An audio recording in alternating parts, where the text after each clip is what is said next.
कहानी की शुरुआत में हम जूलिया और ऑस्कर नाम के दो साइंटिस्टों को बर्फ से भरे हुए एक इलाके में कुछ एक्सपेरिमेंट करते हुए देखते हैं, जिसके लिए उन्हें बर्फीले पानी में बम डालकर कुछ धमाके करने पड़े। तभी उन्हें हेडक्वार्टर से कॉल आया। उन्हें चेतावनी दी गई कि उनकी लोकेशन पर बहुत ही खतरनाक तूफान आने वाला है, इसलिए जल्द से जल्द जूलिया और ऑस्कर को वहाँ से निकलना होगा। उनके नजदीक घूम रही एक रशियन सबमरीन ने कुछ अजीब और तेज आवाज महसूस की, जो उन्हें भी खास समझ नहीं आई। सबसे हैरानी की बात ये थी कि समुद्र की लहरें नीचे से ऊपर की तरफ उठ रही थी। जूलिया के स्कैनर्स अजीब तरीके से काम करने लगे और उनके कैंप के आसपास की बर्फ भी तेजी से टूटने लगी। जूलिया जाने से पहले अपने रिसर्च पेपर्स उठाना चाहती थी, मगर तूफान उनके बहुत ज्यादा करीब पहुंच चुका था। तो ऑस्कर उसे खींचता हुआ स्नो मोबाइल तक ले गया। तभी सबमरीन के कैप्टन ने पता लगाया कि ये आवाज किसी जिंदा चीज की है और वो लोग तुरंत उससे बचने की कोशिश करने लगे। लेकिन अचानक सबमरीन से पानी के अंदर ही एक बहुत बड़ी चीज टकरा गई। ऊपर ऑस्कर और जूलिया बर्फ टूटने के कारण जल्दी से भागने की कोशिश कर रहे थे, लेकिन बदकिस्मती से आगे भी बर्फ टूटने लगी। उनकी स्नो मोबाइल जो वहाँ से निकलने का एकमात्र सहारा थी, जलकर राख हो गई और पानी में डूब गई। जल्द ही धमाकों ने उनके कैंप को भी उजाड़ कर रख दिया और बचे हुए साइंटिस्ट धीरे धीरे डूबकर मरने लगे। उधर सबमरीन को भी लगातार नुकसान पहुंच रहा था और लोग बड़ी मुश्किल से अपनी सीट्स पर बैठे थे, क्योंकि सब कुछ जोर जोर से हिल रहा था। थोड़ी कोशिश करने के बाद वो फायर करने में कामयाब हो गए और उससे निकली रोशनी ने पानी में कुछ बड़े बड़े टेंटिकल्स दिखाए। तभी एक आदमी शीशे की स्क्रीन से टकराकर दूर जा गिरा और चोट की वजह से बेहोश हो गया।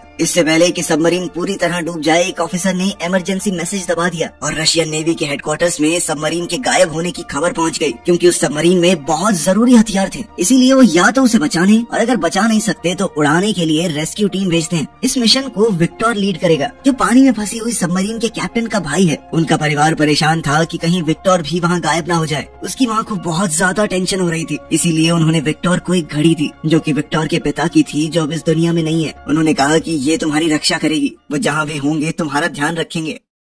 उस रात विक्टर डॉक्स पर पहुंचा तो उसे पता चला कि उसके पिता के पुराने दोस्त एडमिरल ओलशेंस्की भी मिशन पर जा रहे हैं। अब उसे चिंता होने लगी कि मिस्टर ओलशेंस्की इस काम के लिए कुछ ज्यादा ही बूढ़े नहीं हो चुके हैं। ये बुढ़ा मरेगा, नाम मेरा हो जाएगा। जैसे ही विक्टर सबमरीन में चढ़ा, तभी क्रू मेंबर्स कंप्लेन करने लगे कि उन्हें छुट्टी से जल्दी वापस बुला लिया गया। दूसरी ओर जूलिया और ऑस्कर उस बर्फीले तूफान में भटक रहे थे। फोन से सिग्नल पकड़ने की कोशिश में जूलिया का ध्यान भटक गया और वो एक गहरी खाई में गिरने ही वाली थी कि तभी ऑस्कर ने उसे ऐन वक्त पर पकड़ लिया। उसी वक्त जूलिया के फोन में एक ऑयल रिग का सिग्नल मिला और सिग्नल मिलते ही उसने कॉल मिला दी, लेकिन उस बर्फीले तूफान की वजह से बहुत ज्यादा शोर था और रिग के लोग उसकी बात नहीं समझ पाए। थोड़ी देर बाद सिग्नल चला गया और कॉल कट गई। ऑस्कर अब बहुत फ्रस्ट्रेट हो चुका था। उसने एक फ्लेयर गन आसमान की तरफ चलाई और थकान के मारे जमीन पर बैठ गया। अगली सुबह सबमरीन दूसरी सबमरीन के गायब होने वाली जगह पर पहुंची। बहुत तैयारी के बाद वो लोग पानी में उतरे। जहाज के क्रू ने नोटिस किया कि ओलशेंस्की विक्टर को एक प्राइवेट रूम में ले गया था, जहाँ कुछ सीनियर ऑफिसर्स मौजूद थे और उन्हें एक रिपोर्ट पढ़ने के लिए दी गई, जिसे पढ़कर सब लोग बहुत ज्यादा परेशान हो गए। जल्दी ही पुरानी सबमरीन के गायब होने को लेकर अफवाहें फैलने लगी। वहीं दूसरी तरफ जूलिया और ऑस्कर को एक बुई बर्फ में फंसा हुआ मिला। बुई दरअसल एक ऐसा डिवाइस है जो पानी में तैरते हुए आसपास के जहाजों को सिग्नल भेजता है। तब उनके मन में उम्मीद जाग गई कि कोई तो उन्हें ढूंढने जरूर आएगा। इसके बाद वो इधर उधर भटकना बंद करके वहीं रुक गए। जब सबमरीन को बुई का सिग्नल मिला तो दोनों तुरंत उसी दिशा में बढ़ने लगे। अचानक से बहुत सारी वेल्स सबमरीन के चारों तरफ मंडराने लगी, मगर क्रू मेंबर्स भी बिना उन्हें चोट पहुंचाए नीचे जाने की कोशिश करने लगे। एक वेल गलती से क्रू हेड से टकरा गई। तभी ओलशेंकी ने क्रू को सोनार चालू करने को कहा, जबकि विक्टर इस बात से सहमत नहीं था। जब सोनार को एक्टिवेट किया गया तो वेल्स थोड़ी दूर चली गई, लेकिन पलक झपकते ही वापस पास आ गई। क्रू को कुछ भी समझ नहीं आ रहा था कि आखिर ये क्या हो रहा है, पर तभी अचानक से सभी वेल मछलियाँ वहाँ से चली गई। पता चला कि उस एरिया में एक लो फ्रीक्वेंसी की आवाज आ रही है और अचानक ही समुद्र का निचला हिस्सा ऊपर उठ रहा है। तभी अचानक अंधेरे में एक बड़ा सा टेंटिकल हिलने लगा और सिर्फ अपने एक ही वार से उसने वेल को मार डाला। सबमरीन के क्रू को तो ये आवाज सुनाई नहीं दे रही थी। तभी उनका रेडार सिग्नल देने लगा कि एक बहुत बड़ा जीव उनकी सबमरीन से टकराने वाला है। ओलशेंस्की को लगा कि शायद किसी दुश्मन का जहाज आ रहा है, इसीलिए उसने क्रू मेंबर्स को फायर करने का ऑर्डर दिया। लेकिन विक्टर को ये ऑर्डर सही नहीं लगा, इसीलिए उसने क्रू को जल्दी से छुप जाने को कहा। सबमरीन बर्फ की दीवार में एक क्रैक के अंदर चली गई। जब भी सबमरीन बर्फ से टकराती तो हिलने लगती और रेडार की आवाज भी और तेज होती जा रही थी, जिससे हेडफोन्स लगाए हुए लोगों के कान दर्द करने लगते हैं। जैसे ही वो अजीब दुश्मन उनका पीछा करता है, क्रू को सबमरीन रोकनी पड़ी, क्योंकि एक दीवार ने उनका रास्ता रोक लिया था। खुशी की बात ये थी कि उनका पीछा करने वाला वो अनजान दुश्मन तब तक जा चुका था। जब क्रू सबमरीन के डैमेज का अंदाजा लगा रही थी तो ओलशेंस्की विक्टर को डांटता है कि उसने बिना सोचे समझे रिस्क लिया। अब उनके पास कोई ऑप्शन नहीं बचा, तो अब उन्हें सबमरीन को ठीक करने के लिए पानी के ऊपर आना होगा।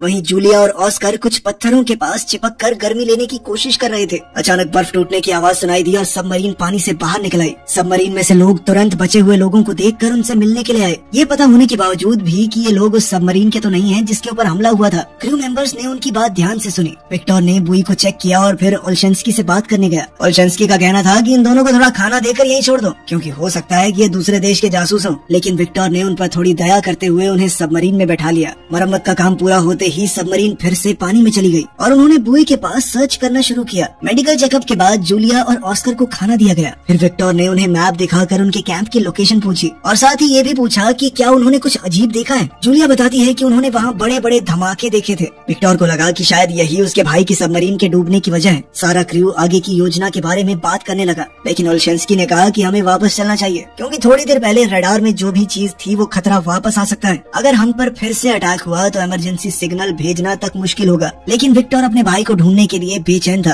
और ऑर्डर देता है कि सबमरीन जूलिया के कैंप की तरफ ले चलो। ओल्शेंस्की ने विक्टर को दूर ले जाकर चेतावनी दी कि ये दूसरी बार है जब उसने गलत फैसला लिया है। अगर एक और बार ऐसा हुआ तो सब कुछ खत्म हो जाएगा। विक्टर ने अपने एक साथी को समझाया कि हमें जल्दी करनी होगी, क्योंकि अगर दूसरी सबमरीन में कोई जिंदा है तो उसके पास ऑक्सीजन कम ही बची होगी। तभी जूलिया को एक अजीब सी आवाज सुनाई थी। ऑस्कर कहता है कि ये सोनार की आवाज है जो दूसरी सबमरीन को ढूंढ रही है। खोज कुछ देर तक चलती रही, लेकिन फिर रेडार दिखाता है कि वो अजीब दुश्मन फिर से उनका पीछा कर रहा है। विक्टर ने क्रू से कहा कि पहले की तरह एक छुपने की जगह ढूंढो, लेकिन इस बार उनके आसपास कोई इस तरह की जगह नहीं थी। लेकिन वहीं पास में एक ऑयल रिग मौजूद थी, तो विक्टर ने सोचा कि वहाँ पर छुपने की जगह मिल सकती है। जब सबमरीन पानी की सतह पर आने के लिए तैयार हो रही थी, तब ऑयल रिग के सभी वर्कर्स समुद्र से उठ रहे बड़े बड़े टेंटिकल्स को देखकर हैरान रह गए। उन्होंने तुरंत अलार्म बजा दिया। टेंटिकल्स रिग पर अटैक करना शुरू कर देते हैं और सारी बिल्डिंग गिरने लगती है। कई जगह तो जबरदस्त धमाके भी होने लगे। बहुत से वर्कर्स ने घबराकर भागने की कोशिश की, लेकिन उनके पास कहीं जाने की जगह ही नहीं थी, क्योंकि पूरा का पूरा स्ट्रक्चर ही टूट रहा था। जैसे ही सबमरीन का कांटेक्ट रिग से टूटा तो विक्टर पेरिस्कोप की मदद से ये देखने की कोशिश करने लगा कि आखिर चल क्या रहा है। जब उसने बड़े बड़े टेंटिकल्स को रिग को तबाह करते हुए देखा तो वो डर गया। उसने ये दृश्य स्क्रीन पर भेजा ताकि पूरा क्रू ये देख सके कि वो किससे लड़ रहे हैं, उनका दुश्मन कितना बड़ा है। जब रिग पूरी तरह से खत्म हो गई तो वो अजीब मॉन्स्टर फिर से सबमरीन का पीछा करने लगा, जिसके बाद उन्हें सबमरीन को तुरंत मोड़ना पड़ा।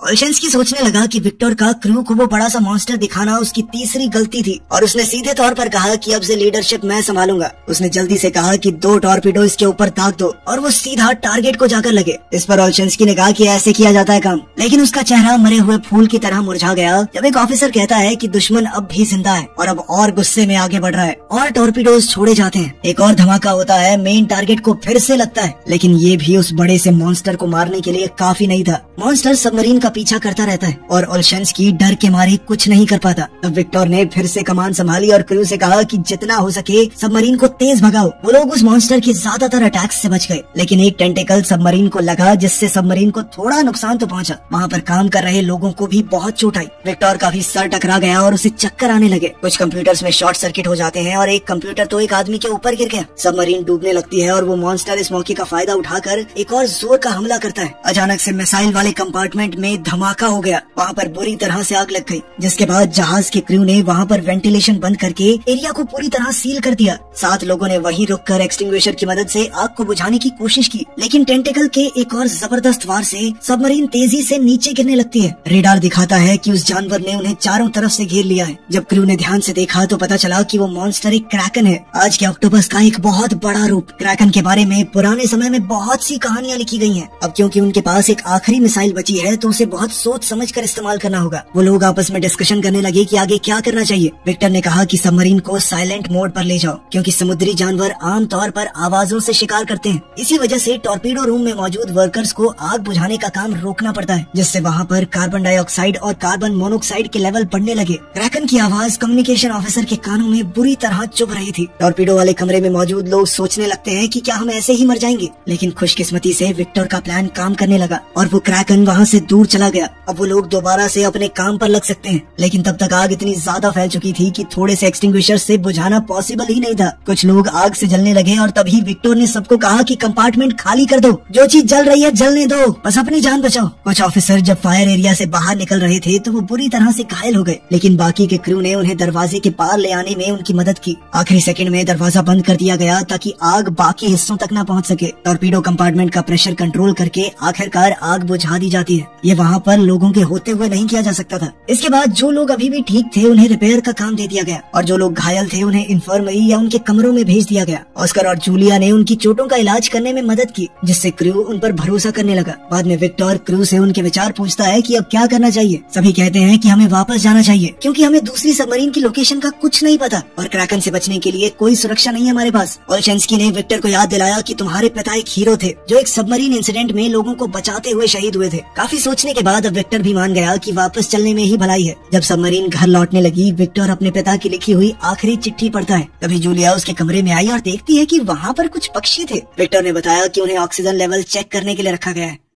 जूलिया ने उससे एक मैप मांगा और सभी लोकेशंस दिखाई जहां पर उन्होंने क्रैकन को देखा है और अपने कैंप की भी लोकेशन बताई। वो कहती है कि पुरानी कहानियों के हिसाब से इस जानवर ने पहले भी कई जहाजों पर हमला किया है, लेकिन फिर अचानक ही वो गायब हो गया। इसीलिए कई साइंटिस्ट मानते थे कि क्रैकन किसी गहरी नींद में चला गया है। जूलिया ने बताया कि हमने जिन धमाकों का इस्तेमाल किया था शायद वो क्रैकन के छुपे हुए घर पर लगा दिए, इसी वजह से शायद वो जाग गया है। अगर सबको जिंदा रहना है तो उन्हें सोनार बंद करना होगा, वरना वो उनके पीछे दोबारा आ जाएगा। क्योंकि जूलिया क्रैकन के बारे में इतने अच्छे से जानती है तो विक्टर ने उससे पूछा कि तुम्हें कोई आइडिया है मेरे भाई की सबमरीन कहाँ हो सकती है। जूलिया ने समझाया कि ऑक्टोपस अपने शिकार को खींचकर अपने घर में ले जाते हैं और वो जगह उनके कैंप के आसपास ही होनी चाहिए। तभी उनकी बातचीत एक ऑफिसर के आने से रुक गई। ऑफिसर ने कहा कि हमें एक क्लू मिला है। वो साइलेंट मोड के समय की रिकॉर्डिंग सुनाता है जिसमें सबको सुनाई देता है कि कोई किसी मेटल पर बार बार ठक ठक कर रहा है। वो सिग्नल को ट्रैक करते हैं और ये कंफर्म होता है कि ये जूलिया के कैंप के पास से आ रहा है। इसका मतलब साफ था कि दूसरी सबमरीन में अभी भी कुछ लोग जिंदा हैं। विक्टर ने सबको बुलाया और कहा कि देखो,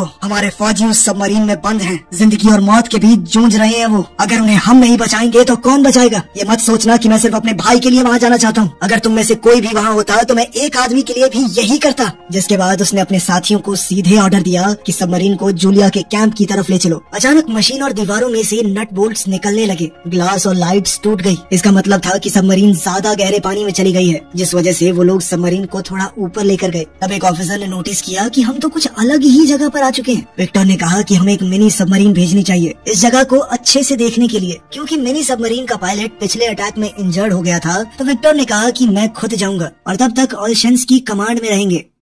मिनी सबमरीन विक्टर और 2 ऑफिसर्स के साथ निकलती है। जैसे जैसे वो गहरे पानी में जा रहे थे, प्रेशर की वजह से उन्हें सबमरीन के मेटल से आवाजें सुनाई देने लगी। क्योंकि इतनी गहराई में वो पहली बार जा रहे थे, प्रेशर जल्दी ही उस सबमरीन के ऊपर असर डालने लगा। इसीलिए अगर उन्हें जल्दी जल्दी कुछ नहीं मिलता तो उन्हें वापस जाना पड़ेगा। तभी उन्हें कहीं से आवाज सुनाई दी। जब वो उस दिशा में गए तो पता चला कि वहाँ हजारों डूबे हुए जहाज थे। इसका मतलब है कि जूलिया की थ्योरी और कहानियाँ एकदम सच है। आखिरकार उन्हें दूसरी सबमरीन मिल गई और वो उसकी डैमेज को चेक करते हैं। खुशी की बात ये थी कि उसका आगे का हिस्सा अभी भी ठीक है। इसका मतलब है कि कुछ लोग वहाँ छुपे हो सकते हैं। उन्होंने इस मिनी सबमरीन को पुरानी सबमरीन से जोड़ने की कोशिश की, लेकिन इतने प्रेशर में ये कर पाना बहुत मुश्किल था। आखिरकार काफी कोशिशों के बाद उन्होंने कनेक्शन बना ही लिया। विक्टर ने डाइविंग सूट पहना और कनेक्शन की मदद से दूसरी सबमरीन में चला गया। हैच खोलने से पहले उसने नॉक किया और अंदर जाकर वो बहुत खुश हुआ क्योंकि क्रू अभी भी जिंदा था, उसका भाई अलेक्जेंडर भी। उन्होंने एक खबर मेन सबमरीन को भेजी और वहाँ पर सभी लोग खुशी से जश्न मनाने लगे। अलेक्जेंडर समझ रहा था कि उन्होंने सबमरीन को साइलेंट मोड पर रखा होगा ताकि क्रैकन का ध्यान न जाए, और उसने बीच बीच में ही सिग्नल भेजा। विक्टर ने जितने ज्यादा लोग फिट हो सकते थे उतने मिनी सबमरीन में भेजे, लेकिन सबको बचाने के लिए 2 बारी लगेंगी। विक्टर ने फैसला लिया कि वो अपने भाई के साथ यहीं रुकेगा और एक मैकेनिक को आखिरी पायलट के साथ भेजा गया। उन्होंने सबमरीन के अगले हिस्से पर एक ट्रैकर लगा दिया ताकि उनकी लोकेशन खो न जाए। लेकिन फिर उन्हें याद आया कि क्रैकन भी तो इस सिग्नल को पकड़ सकता है, जिसके बाद उसे बंद कर दिया गया। जब मिनी सबमरीन ने वहाँ से टेक ऑफ किया तो पूरी सबमरीन एक बार के लिए हिल गई, लेकिन नीचे नहीं गिरे। जल्द ही वो लोग मेन सबमरीन तक पहुंच गए और बचाए गए लोगों का इलाज शुरू हो गया। सबमरीन को चला रहा पायलट दूसरी ट्रिप करने लायक नहीं था, तो जूलिया ने ऑस्कर को मदद करने को कहा। ऑस्कर पहले सबमरीन में काम कर चुका था तो वो मान भी गया। जब मिनी सबमरीन वहाँ से निकली तब ओलशेंस्की ने रेडार में देखा कि क्रैकन फिर से हिलना शुरू हो चुका है। दूसरी तरफ विक्टर और अलेक्जेंडर उन खतरनाक हथियारों को ढूंढने जाते हैं जो उनके सीनियर्स ने मांगे थे। उन्होंने डिस्ट्रॉयड एरिया में जाके तिजोरी से कोड निकाले, लेकिन जब उन्होंने कंप्यूटर में कोड डालने की कोशिश की तो सिस्टम ने काम नहीं किया। लेकिन विक्टर हार मानने को तैयार नहीं था और काफी सारे बटन दबाने के बाद कंप्यूटर ऑन हो गया। उन्होंने देखा कि हथियार अभी भी काम कर रहे हैं। उस हथियार में से निकलने वाले सिग्नल को मिनी सबमरीन ने पकड़ लिया और उस सिग्नल का पीछा करते हुए वहाँ पहुँच गए। लेकिन मेन सबमरीन में सब लोग डर चुके थे क्योंकि क्रैकन उनके बहुत करीब आ चुका था। क्रू ने जल्दी से सबमरीन को समुद्र के निचले हिस्से में लैंड कर दिया और साइलेंट मोड में चले गए। क्रैकन ने एक बड़ा पत्थर सबमरीन पर फेंका, जिस वजह से सबमरीन को चोट लगी और पानी एक कंपार्टमेंट में घुसना शुरू हो गया और क्रूज डाउट में पड़ गया कि वो साइलेंट मोड कितनी देर तक रख पाएंगे। जल्द ही मिनी सबमरीन विक्टर की लोकेशन तक पहुंच गई और जब डॉकिंग हो रही थी तब गलती से ट्रैकर ऑन हो गया। क्रैकन मेन सबमरीन पर अटैक करने ही वाला था, लेकिन ट्रैकर का सिग्नल पाते ही वो अपनी गुफा की तरफ बढ़ा। ओल्शेंस्की ने क्रू को ऑर्डर दिया कि जल्दी से इस मौके का फायदा उठाकर ऊपर चलो। इसी दौरान विक्टर पाइप के थ्रू हथियारों वाले कमरे तक पहुंचने की कोशिश कर रहा था, जो क्रैकन के हमले की वजह से ब्लॉक हो गया था। अलेक्जेंडर ने मिनी सबमरीन के डॉक की आवाज सुनी और अपने क्रू को जाने के लिए कहा, जबकि वो अपने भाई का इंतजार करने लगा। आखिरकार विक्टर हथियारों वाले कमरे में पहुंच गया और उसने मिसाइलों के अंदर कोड डालना शुरू कर दिया, जबकि अलेक्जेंडर कंप्यूटर में कोड डाल रहा था। हथियार लोड होने में थोड़ा टाइम लग रहा था। इसी बीच क्रैकन ने उन्हें ढूंढ लिया। सभी लोग उसके हमले के लिए मानसिक तौर पर तैयार थे। जब उसके टेंटिकल्स सबमरीन के चारों तरफ घूम रहे थे, दोनों भाई आपस में बात करते हैं और अपनी पुरानी लड़ाइयों के लिए एक दूसरे से माफी मांगते हैं। क्रैकन ने एक झटके में सबमरीन का आधा हिस्सा तोड़ दिया, लेकिन वो हिस्सा तो पहले ही खाली था। क्रैकन अब दोबारा अटैक करने ही वाला था। दोनों भाइयों ने एक साथ बटन दबा दिया ताकि हथियार फायर हो सके। अब पानी सबमरीन में घुसने लगा तो विक्टर जल्दी से पाइप के थ्रू वापस अलेक्जेंडर के पास गया। वो हथियार जल्द ही खुद ब खुद फटने वाले थे,